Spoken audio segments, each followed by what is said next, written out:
Hey everyone, Draco Prime 220 here, and today I am actually doing another concept video. My concept idea of it's a concept that I've been thinking of for a while. Like, it's been a while I've been going through it in my mind, like how this would work. Now, let's do also a slight what if. What if My Little Pony Generation 5 did not do the whole one cancellation, but didn't really go into tell your tale? What if it stuck with the make your mark aesthetic, but over the course of time, the animation highly improved? And it was, like, each chapter, the animation got better, more detailed, more fluid, more expressive, not very stiff. Now, my thought and concept, if Gen 5 continued, Tell Your Tale would be maybe a last part of the project, if I even put Tell Your Tale in at all. How I would have done Gen 5 is, you have new generation, like, I would make like a 3 or 4 movie Netflix contract, and actually have where you got the first movie, New Generation, you got chapters 1 through 6, that's season 1. Then you got a second movie. Then you got season 2 of Make Your Mark, 6 through 12. You got 12 from 7 through 12. Then a third movie. Then,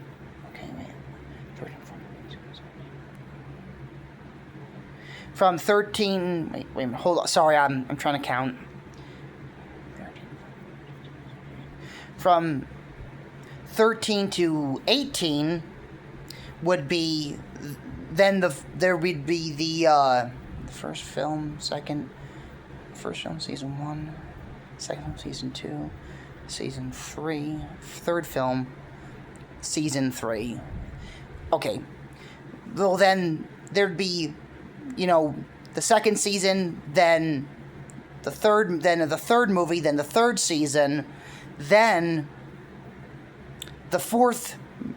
Basically, the fourth one would be a little switched around. It would be the fourth season of Make Your Mark, but then the fourth movie would wrap everything up in a nice little bow. I'm sorry if I was out there a little bit. I was trying to figure it out, Math is not one of my specialties. Sorry. But yeah, I'm going to talk about a concept of a movie that, for Gen 5, that maybe would have worked. What if the whole Allura arc was the second season of season 2 of Make Your Mark? Like, that was the whole arc of season 2 for Make Your Mark. And then the final episode is a special called The Greatest Gift, but it's all in Make Your Mark style. And of course, spoilers, Twilight does reappear. Now, this is where the third movie, and this is where my concept idea comes in, where the third movie is called My Little Pony, The Return of Twilight Sparkle. I know that's a bland title, but, I'd rather be straight and forward to the point instead of, like, building the mystery if she's already teased. Now, this movie would really give us the answers. Twilight Sparkle makes her presence known to the new age of ponies, and of course, Sunny would be fangirling, being all excited, like, you're my hero and everything. Now, how I would depict Twilight's character is that she's not bitter or mean, she's just sad. She's in a slum. She's depressed. She's lost everyone she's loved and cared for. The only ones that really are with her, and at this point in time, she was in the Star, and when the Star crashes and she leaves, I would have a scene where the ponies go to investigate the crash site and realize it's the Wishing Star, and they see hoof prints leaving out of the Star, and that would get everyone, like, someone walked out of that. And then they would wonder who would be able to survive that much of an impact. Like, just the impact alone would be destructive, and from the Tell Your Tale animatic, it looked like there was a big shockwave when it happened. But this is where Twilight kind of keeps herself hidden for a little bit. Like, she's kind of like observing at first, like, how everything has changed. She's trying to take everything all in before she goes and reintroduces herself. But with her being the element of magic, I would like to think that when she comes back, a lot of things start energizing. Like, magic starts to act more like, not erratic, but like, it's like energized, it's supercharged. Just her coming back from being in that star energizes unicorn magic, Pegasi magic, and Earth Pony magic, to where they're having like a little issue of like, I'm not really doing this, but I can't help it, like that kind of thing. Now I'm gonna tell you who the villain is. Opaline. I would bring back Opaline for the... Not... If I would... Okay. Do I think she can be redeemed? That's a touchy one. But I don't think she will be redeemed right away. Not in this movie. She would be the villain still, but by the end, reality has a tendency to hit you hard. Now, Opaline's trapped in the tree, but now that Twilight is back, her returning has caused a massive burst of energy throughout all the land. It's almost like the land is like taking a sigh of relief, feeling like, let's just say, it's almost like the land took a giant cup of coffee, drank it, and just felt supercharged. That's what it's like. And it causes the tree that she is trapped in to let her out.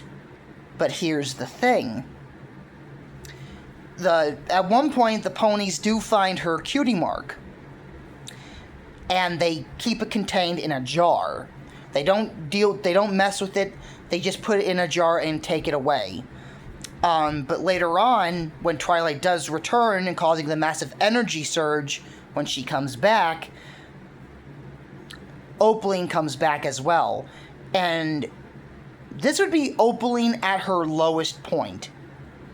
She is still hateful and bitter, but she does have this feeling of she's defeated.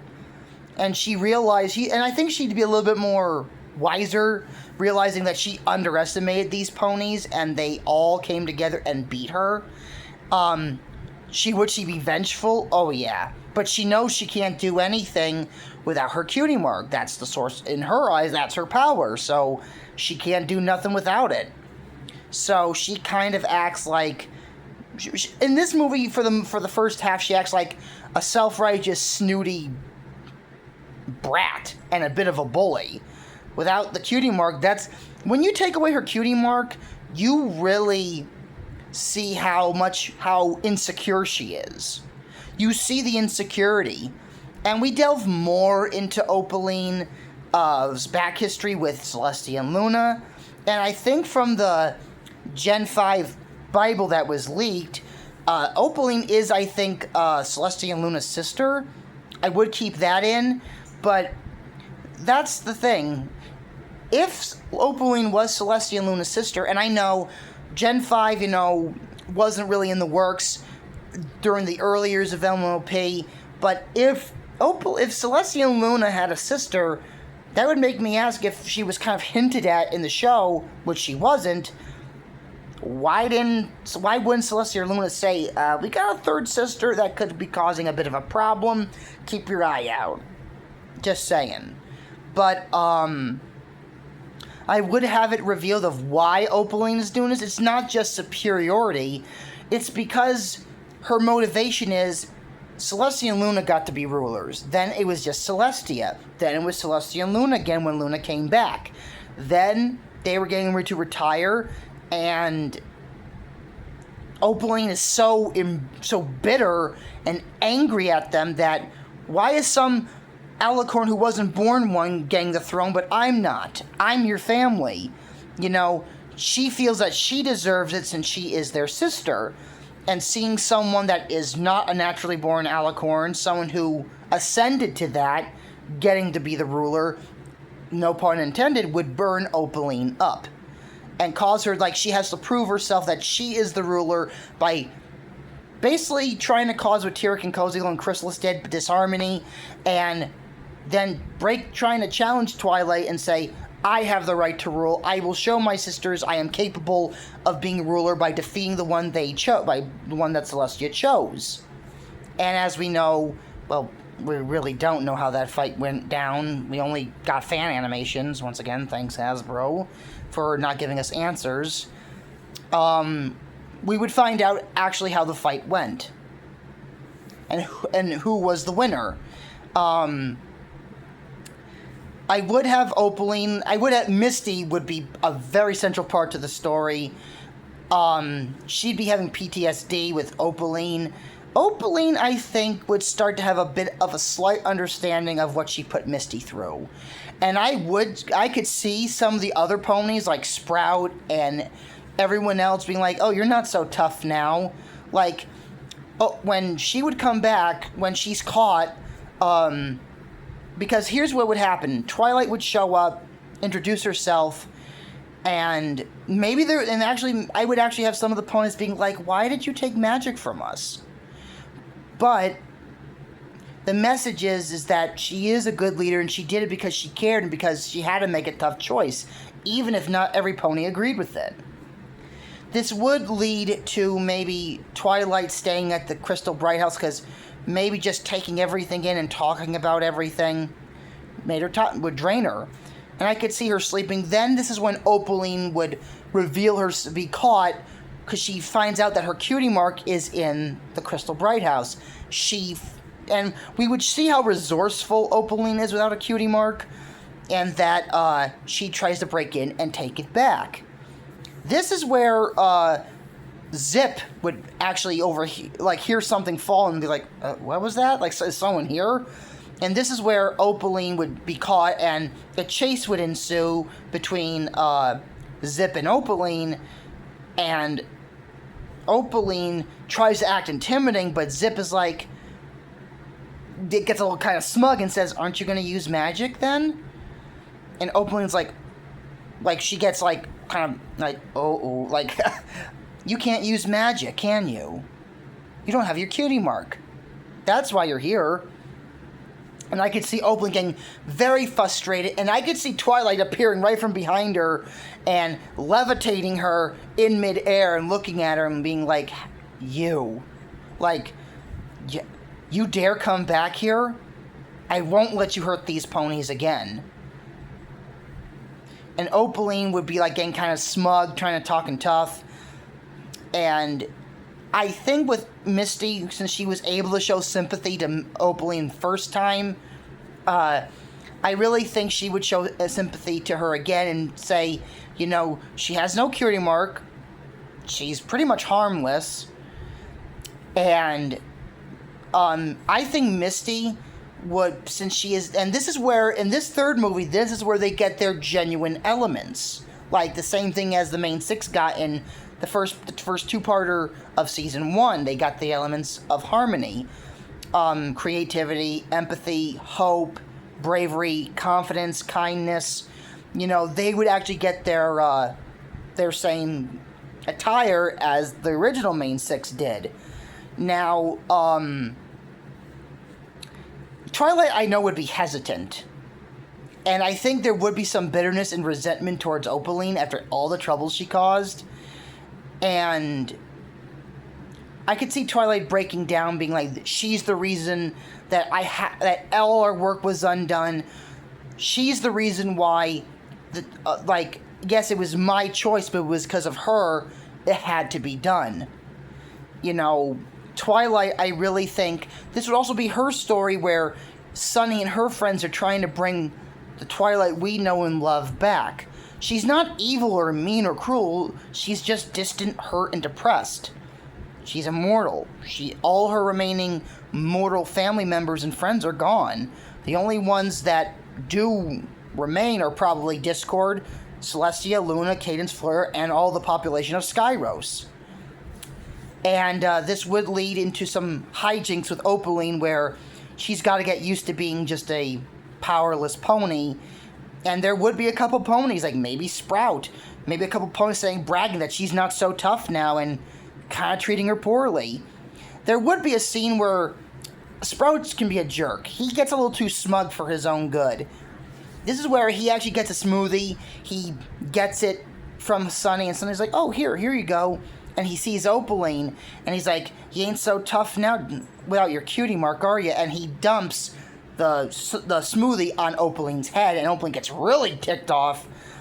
And then, like, she chases Sprout. There would be this scene where Sprout's antagonizing Opaline, because I think he realizes without magic, he's not much of a coward. He is going to get kind of smug and get a little bit too big for himself. And this is where Opaline would, like, try to corner him, and he would be like, what are you going to do? What are you going to do? You can't do nothing to me. You're nothing without your cutie mark. And I could see where Opaline is just so mad that she's, like, on the verge of tears. And she's like, ugh, fine. And then she just walks off, and there would be a lot of emotional moments with Misty where Misty's trying to make Opaline see. And, over the course of the movie, I think there would be not a true friendship, but a more of an understanding of, like, she would start to slowly, and I mean at a snail's pace slow, understanding of what she put Misty through and how she made her feel. But as we know, Opaline is not going to fully change, and that's the thing. Opaline is not going to fully change completely, not a total 100%. Because once she sees her cutie mark, and she's doing it to get her cutie mark back. She's only going through with it to, okay, maybe if I play this role good enough, I'll get close enough, get my cutie mark, and I'll get my payback on them. But throughout the movie, Opaline does start to feel like there are these moments of, like, hesitation or second thought. But that wanting of power. And, you know, she keeps thinking about how some of the ponies have said she's nothing without her cutie mark. She can't do nothing. And she's thinking about how in her eyes, Celestia and Luna did her wrong by not making her the next ruler of Equestria. And that, unfortunately, would override Opaline's kind of like her moments of, like, she's actually having moments of being somewhat nice. But somewhat, you know, it's like somewhat nice. Not like all, I love you, you know, not that kind of nice. But like she has this moment of being nice, and she's like, looks and like, don't you dare say anything. You know, giving that kind of glare, like, don't tell anyone I'm getting soft. Like that kind of attitude. Opaline, but then would finally get the chance to get her cutie mark. And Opaline would get it, but by near the third act of the film, this is when Opaline would kind of relapse in a way and realize and get her power back and try to actually take over. And actually, since her castle's gone, she's going to turn the very Crystal Bright house into her own little home. She would actually use her magic to transform the Crystal Bright house into, like, a tower similar to her original home, but a little different. But throughout the movie, Twilight is telling them that they are the new bearers of elements. She would explain the history of them. And Twilight would be the big focus. Like, if I had to say what characters would be the probable main focus of the film, would be Sunny, Twilight, Opaline, and Misty. Now, I'm not saying Hitch, Zip, or Pip, or Izzy, or Sparky would not get no screen time. They would. They would play massive parts throughout the story. But it would be the ones before I just mentioned those, the ones we follow, who are the core characters, because they're all in a way connected. Sunny is the element of hope and is trying to make Twilight hopeful again and bring the Twilight we know and love back, while Misty is empathy, trying to show Opaline some forgiveness and empathy and trying to make her mend her ways. And Opaline is starting to, she is evil, but she's starting to realize what she's put ponies through and Misty through, and is somewhat feeling that sense of, maybe I did screw up. Maybe I'm not really fit to be a ruler. But that desire to be something, like that feeling of you got to prove yourself. That feeling of weak vulnerability. That is what overrides all that, leading to the final showdown in the third act of my concept film. And this is where the fight happens. There would be a rematch between Twilight and Opaline, but the thing is, Opaline's not treating Misty harshly, and she's not really keeping Misty prisoner, but like she's not letting her leave, because she actually has this brief moment where, and Misty's very upset and disappointed with her, and Misty's like, you used me, you tricked me, I offered you empathy, I offered you forgiveness, trying to make you better, and you used me. And Opaline would have this small moment of regret, but she'd be like, you're the only pony that was willing to give me a chance. Everyone else looked down on me like I was nothing. And she would be like, join me, we can do this together. If I won't take your cutie mark, just join me, we can actually be friends for real. Misty would see, like, those actually sounded like legit words of like almost like, please be my friend, even though I'm a bad guy. Like, join me, There are certain villains that legit want an ally or companion, to aid them in their crusade. But, like, for example, I know people are not going to like this, but Kylo Ren and Rey. Kylo Ren saw an equal in the Force. They are both descendants from the dark side, from their family is tied to the dark side of the Force, and he wanted someone who could be his equal and stuff like that. That's actually the one part of the sequel trilogy I found interesting, where Kylo Ren was not just a Darth Vader wannabe or a ripoff. He actually was his own character who was trying to prove himself, but also was not entirely evil. He actually generally wanted an ally, a companion to join him, which made him somewhat sympathetic. That was my thoughts on that. I thought Kylo Ren was a cool character, but that would be my idea, is that she legit wants Misty to join her and be her friend, and that she could give her anything she wants. Like, I would have where Opaline saying, like, she's looking actually kind of sad, and Misty saying, I'll give you anything you want. Anything you want, you'll get it. And she says, please, join me, and she puts her hoof out. Like, and it's not in a creepy way like in Roots of All Evil Part 2, where she's, like, having the cue mark and saying, like that weird, uncomfortable face. Like, ugh. Not that face, but like a face of legit, like, pleading. Almost a twisted form of sincerity.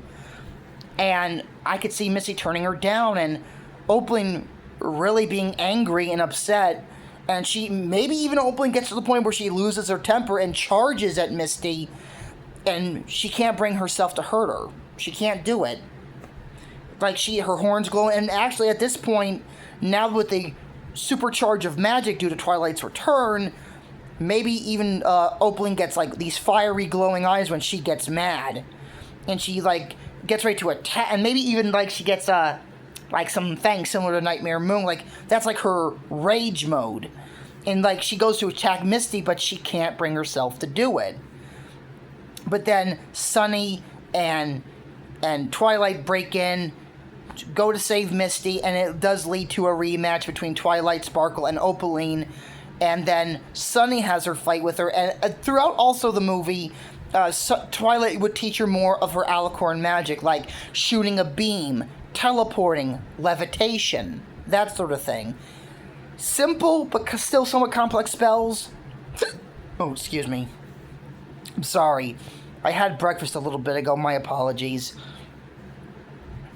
And, also, that's also what Twilight would act as, just not...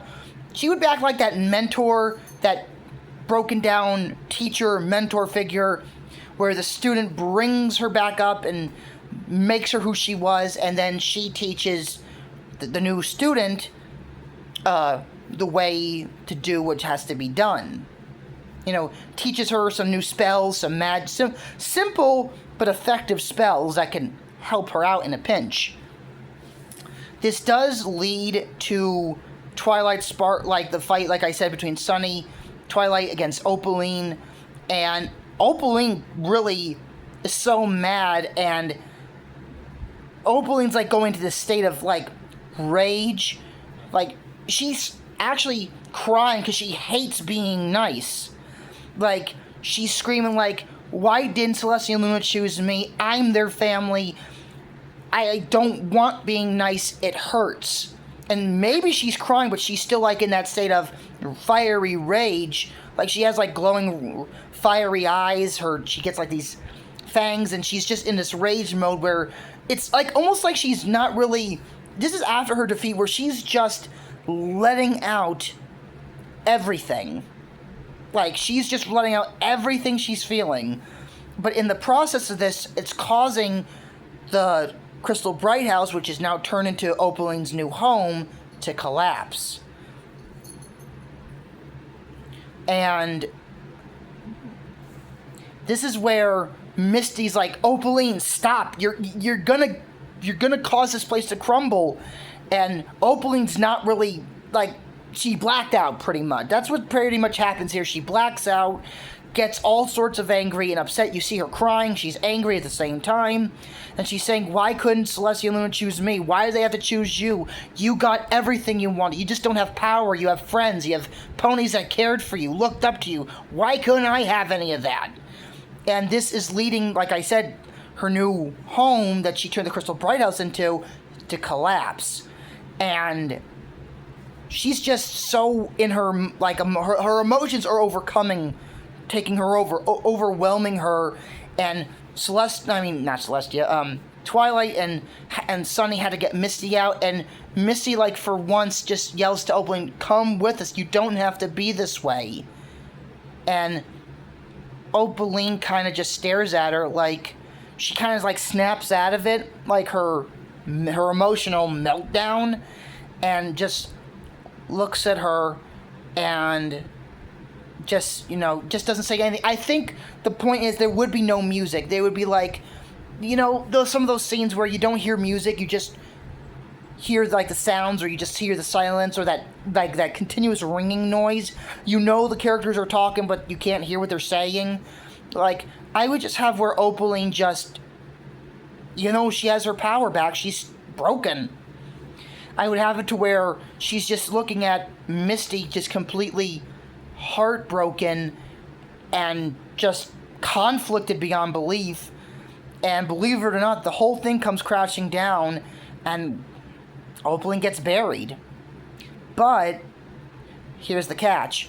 Misty just feels terrible because she even says to Sunny that, "I think I was getting through to Opaline. I think I was." And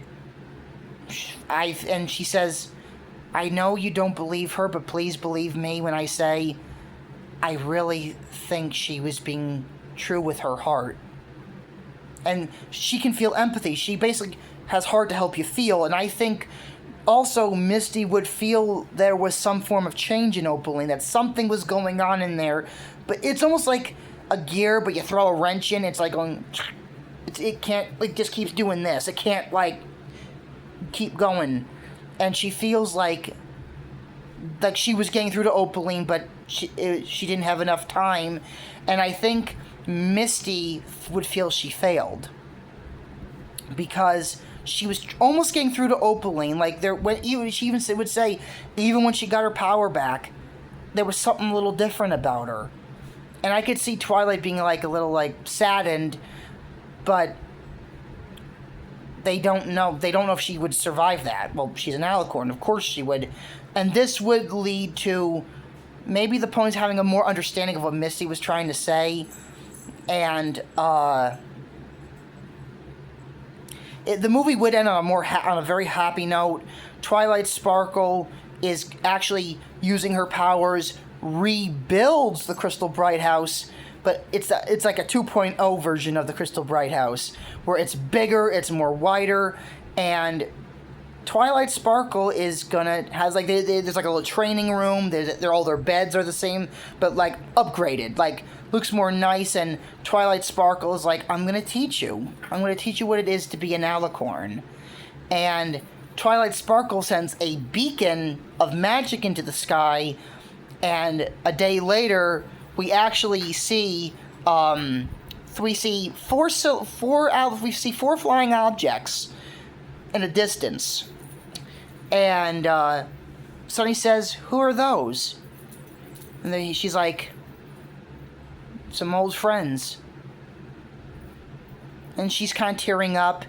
And we actually have a scene. We actually see that Izzy made 2 friendship bracelets for Twilight. One for the new main 6, and a friendship bracelet for her old friends. I would not have the rest of the main 6 appear. They would be mentioned, but I would not want to show any disrespect to them. I would want to do it where it's respectful, it's tasteful, where Twilight is grieving about them still, but the friendship bracelet is like saying, they may be gone, but they're always going to be with you. And that would be like my message to the fans, saying they may be gone, but they're always with us. Everything that we saw with them is still with us. They're never really gone.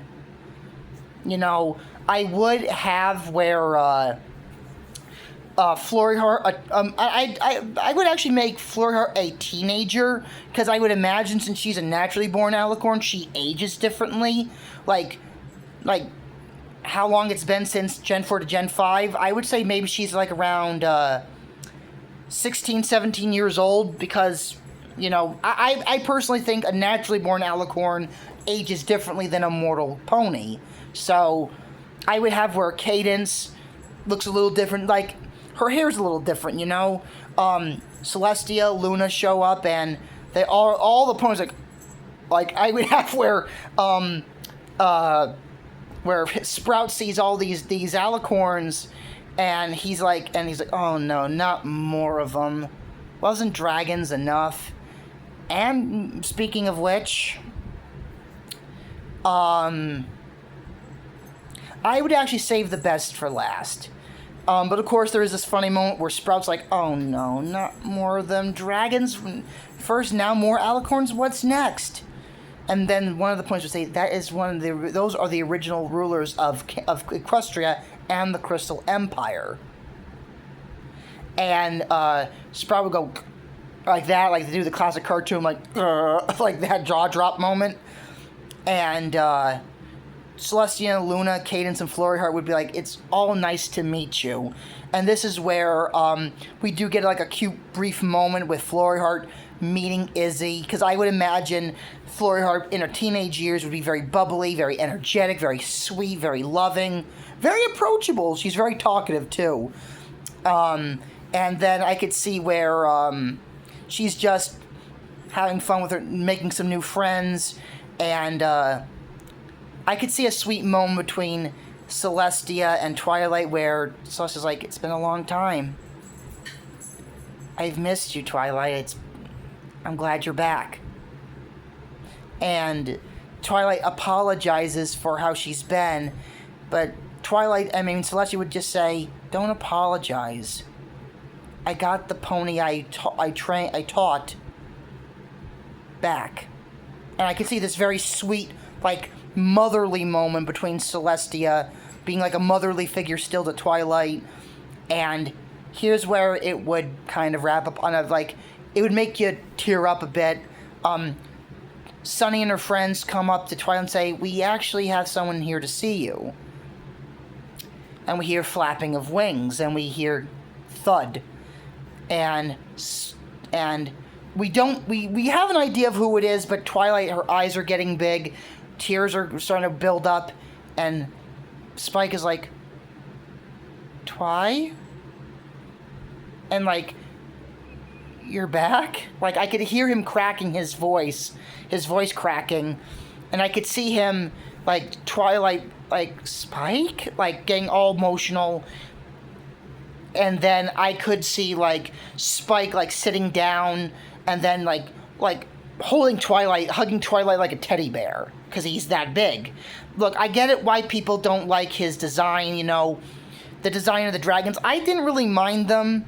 I liked their characters. I understand, change their designs a bit to make them look a bit more unique, but I like their personality, and Spike's new form in Gen 5 really reminded me of the design, except for the horns, that when he's growing, it's in Secret of My Excess, when he bursts out of Mr. and Mrs. Cake's house after Pinkie Pie's assaulting him with cake, he's on all fours and he looks like, that's what it kind of reminds me of.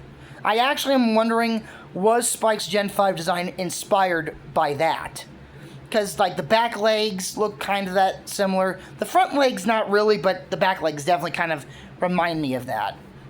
But I would have where it ends on a very sweet note where everyone's in a big group hug and where they're all taking a big picture where Spike is holding Twilight. Like I said, he would be hugging her like he's hugging a teddy bear.